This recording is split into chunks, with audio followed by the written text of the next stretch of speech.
Hey, I was voice noting a friend today and we're talking about business asynchronously. And I was giving her advice and I'm like, look, you're probably going to want to slap me when I say this because you know this and everyone tells you this, but I'm telling you to do this. And I'm jumping on air right now to tell all of you to do this if you are a business owner. And that is really around if there's one asset that you need, no, it doesn't matter what business you're in, if there's one asset that you need, it's a list and ideally an email list. And I can't believe that in 2025, I'm still talking about this or still spruiking this as like the ultimate asset for your business. I mean, if we look at the example of ConCon, the reason that took effect was of an email list. I know when I'm reading my emails, like I'm in a different mindset as opposed to when I'm scrolling on social media. And I guess a common trap that I see many peers or business owners do is they just post on social media. But when we're on social media, we're not really in the mindset to buy things, unless it's maybe, Instagram and you're buying something that is like travel worthy or anything else. But a lot of us that are in service-based businesses, service pros, service-based professionals, the email list is absolutely crucial to that. And so I have made the mistake over the years of not taking my own advice on this, even though I've known it to be very, very important. And if I was talking to someone that was starting their business, in a couple of weeks or launching it in a year or whatever, it would be, hey, get a landing page and just start collecting emails. Pat Flynn has a really great, I think he still has a free program. It's called From Zero to Your First 100 Email Subscribers. And that's what I started in 2016, 17, while I was kicking off First Time Facilitator.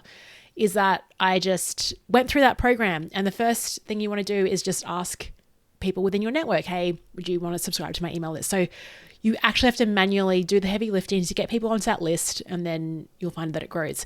This year I've been going really hard on Substack. So every Friday morning, if you are signed up to WorkFame on Substack, you'll get my email that comes through to you.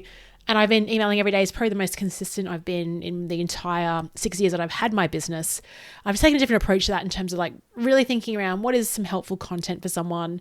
There's some reason I really love writing on Substack, and there's also network effects of writing on Substack. So if I write a good article, that attracts a lot of subscribers. But at the same time, like every week I'll get 10 unsubscribes at a minimum every single week. But what it is reinforcing is that's fine because I'm the same. Like I sign up to email lists from 5 years ago and I've moved direction, they've changed direction, and so I'm no longer interested. So it's not a personal thing.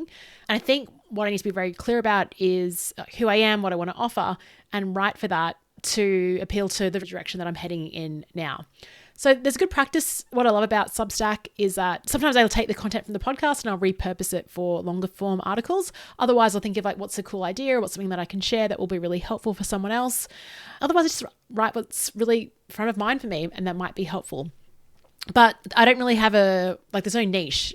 It's kind of like this podcast. It's a bit about business development, about growth, about being a better human. Maybe technology I talk a little bit about on my Substack, just the things that I'm interested in under the brand of WorkFame, under the brand of Leanne Hughes as well.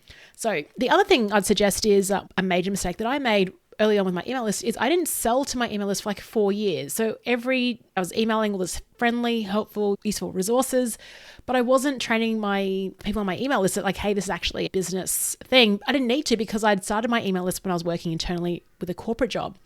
And so it's kind of a weird shift when you go from not selling things to selling things. And I think it's important to, even if you're starting that email list, to very quickly, even just if it's small offers or just making an offer on that email list is really important.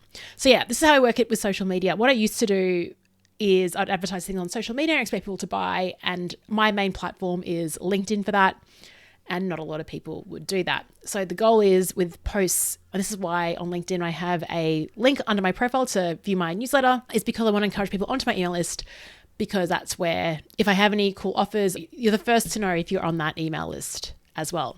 So that's how they work in tandem. But yeah, I can't believe it. I'm still so tired of talking about email lists and databases, and it's such a boring thing, but often the boring things are probably the best things that you can do. And possibly even a reminder to myself to really focus in on building that. Once you have an audience, once you have people that read your emails, open your emails, a part of that community that you build, what you're doing then is building up brand equity, brand trust. You have an audience that's valuable when you're doing things like trying to get a book publication deal or, I don't know, just test an idea. So anyway, moral of the story is if you're listening to this and you haven't got an email list yet, please start. Go to a free tool like ConvertKit or even just on Substack and start doing that. Start driving a lot of your traffic from other websites that you don't own, like from social media, onto that, back up your list and put effort and attention to it because it is the number one asset that you can own. Thanks for listening, and I'll speak to you tomorrow.